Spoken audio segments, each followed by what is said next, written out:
But this is important. Abraham Lincoln, of course, was the great American president in the American Civil War. And he fought a great struggle for the Union that Jefferson and his revolutionaries had created. It was a war for union, preserving the Union. And Lincoln told us that this was the last hope of mankind.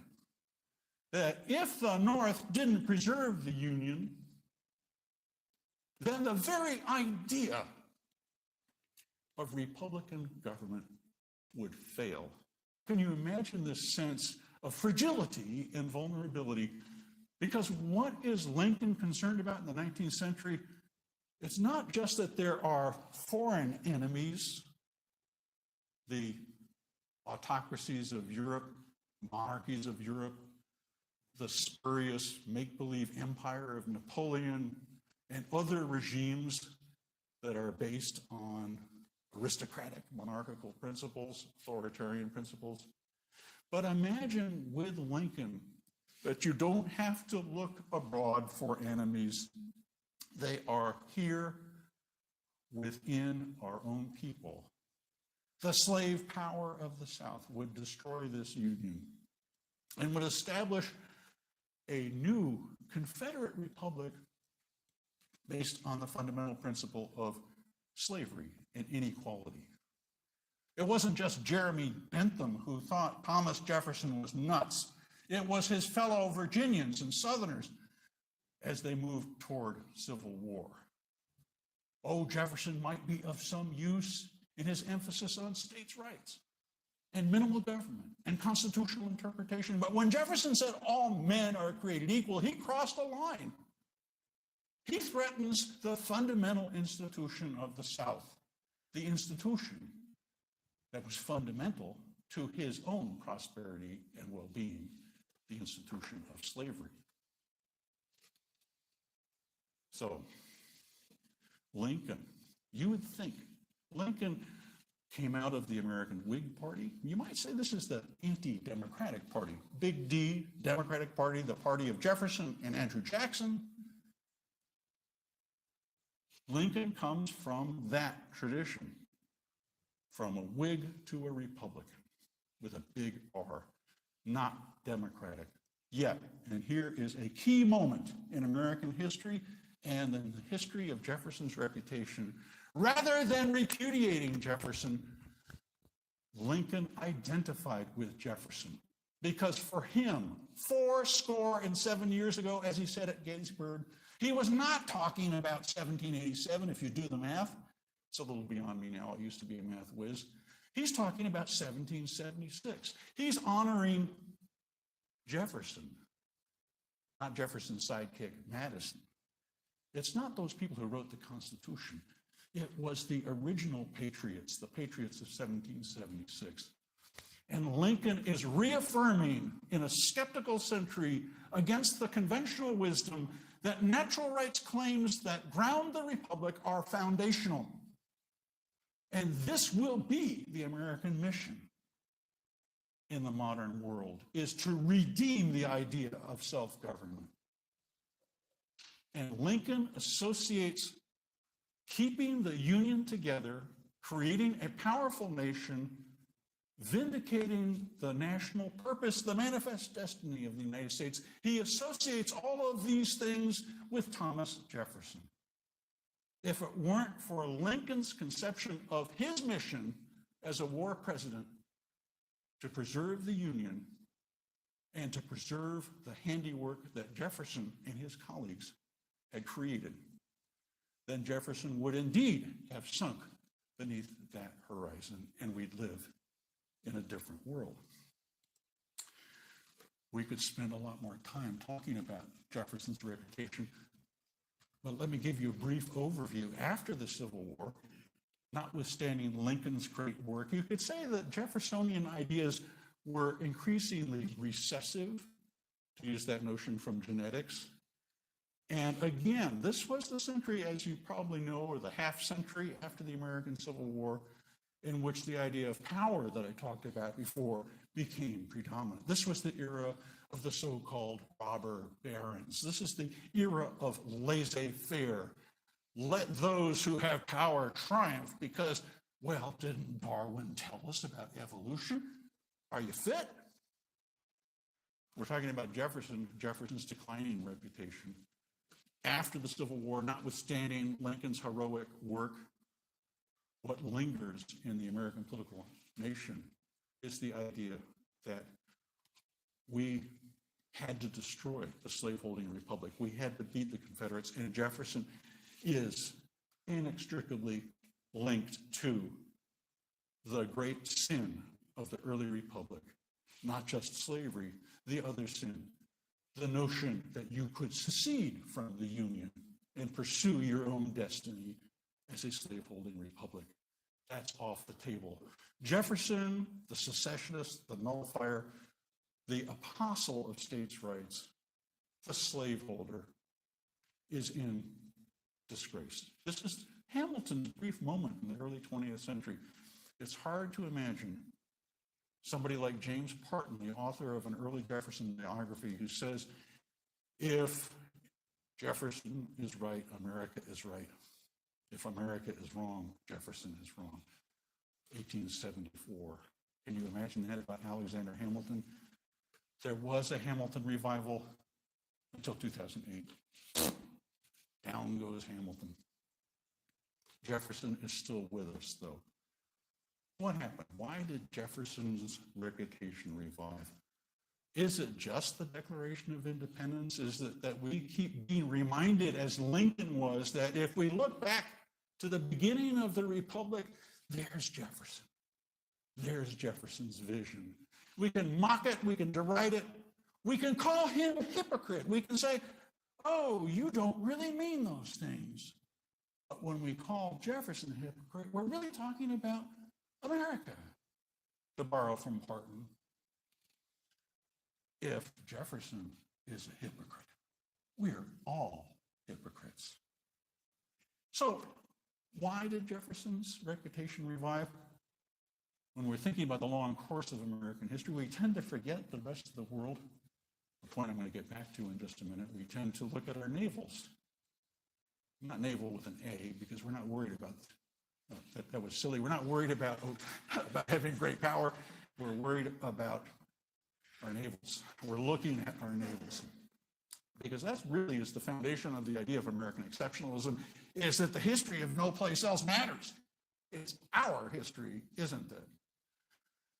Well, something happened in the long 20th century. We're talking about the long 19th century and this rejection of natural rights and this apotheosis of power. In the 20th century, well, the world went about wrecking itself, didn't it? Two great wars. This was the heyday of militant nationalism, but also militant ideological universalism, in which there would be these great programs for the renovation of mankind. And that's what did it for Jefferson, was the idea that comes out of a long socialist and communist tradition that democracy is a fraud. If you looked at America after the Civil War into the 20th century and you said, do the people really govern themselves? What's the most striking thing to you if you're observing the United States from abroad? Well, it might be racial segregation in the South under Jim Crow laws. It might be the way whole classes of people are denied rights. It might be that this is the land of the self-satisfied fat cat, the Babbitts of the world, the great robber barons. You'd say, democracy, nice idea, but where is it? Let's put it into practice. And talk about the apotheosis of power and the democratic dream. They come together in the idea that socialist revolution could impose an equitable regime on mankind for its own good. This is the great totalitarian temptation of the 20th century, that you could fulfill the dreams of the Enlightenment through a powerful state. This is an idea with enormous appeal. As we become increasingly globalized and aware of a larger world, we are aware of large differences in the world, to recur to our theme of inequalities. Are we going to be patient, my fellow citizens of the world, and wait for things to work out? We'll all be dead. We need revolution, and we need revolution now.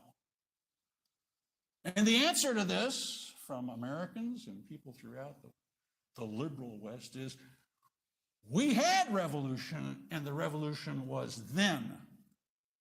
And we have established the foundations of a liberal and just society. Of course, liberal Westerners would say, we haven't lived up to all the possibilities, the opportunities, the promises of liberal, modern, democratic regimes. But democracy, this is the bottom line, is not a fraud. Democracy is the only hope for mankind. Don't forget that, said Franklin D. Roosevelt. I'm going to put up a monument in Washington, and you will see Jefferson there and read his inspiring words. I'm going to put him on the $2 bill. We're going to have a massive edition of his papers and documents, all the most trivial stuff you could imagine, but it's all going to be there because it came from the great man. We need to understand Jefferson because it's Jefferson who had a vision for a democratic world, and that's what we're fighting World War II for, isn't it, my fellow Americans?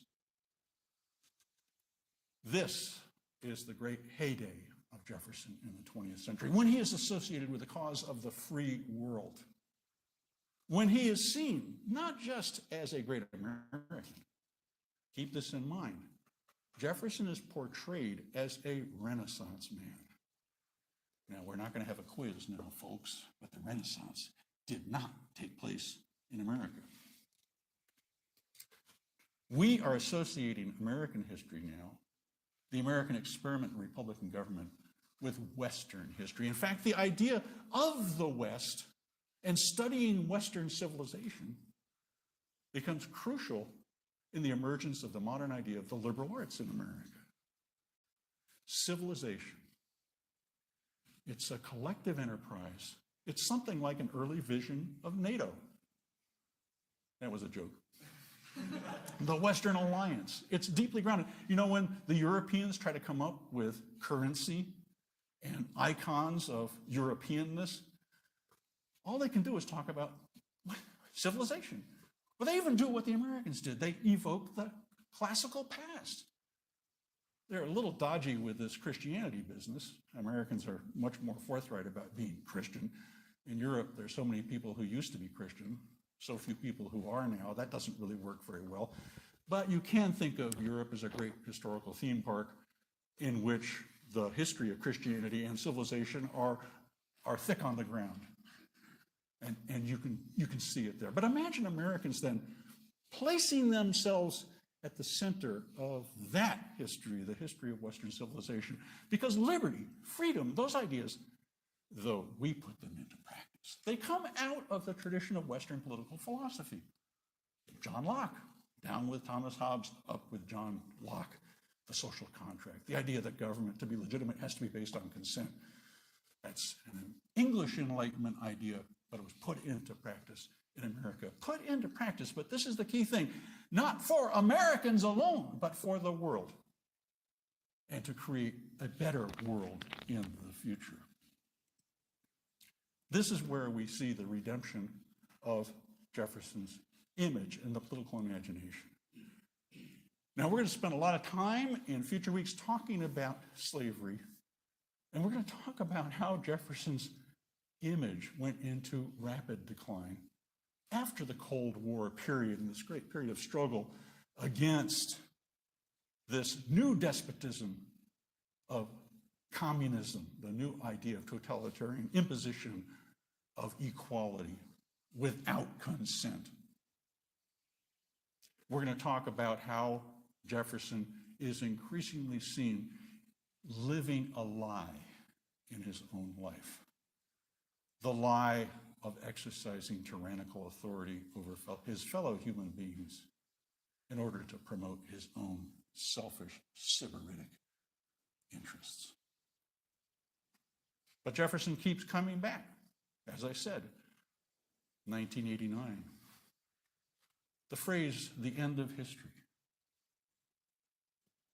We associate this with Francis Fukuyama, the modern political philosopher and writer, who wrote an influential book that was published around the time of the collapse of the Soviet Empire, in which Fukuyama says, channeling Jefferson, who had said similar things himself, now it is clear to all the peoples of the world that the only way to go is with free markets and liberal democratic politics.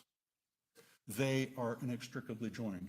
Well, China refutes that, of course, but this is the great idea of Fukuyama's book. The end of history is the end of any other possibility. Fukuyama knows that things are going to happen. We'll have hurricanes and storms and wars, but they will be trivial in comparison to that now universal understanding across the globe that governments must be democratic and economies must be liberal. Jefferson said much the same thing. He said, in Europe, he wrote to a European correspondent, you will continue to have the fodder, the material to write histories, to chronicle. You'll continue to have these stupid wars between one dynasty and another, one power and another, and you'll have history. Here in America, we have nothing to write about because we are at the end of history. We have a system here in the United States, it's our federal union, of peaceful coexistence among free Republican states. World, what are you waiting for? Well, we're still waiting for it, but think of the European Union as a crude, perhaps ultimately ineffectual effort to achieve the same thing. Peace among warring states. A much more ambitious program, indeed, than the one the Americans set themselves as they rallied together against British despotism in the American Revolution.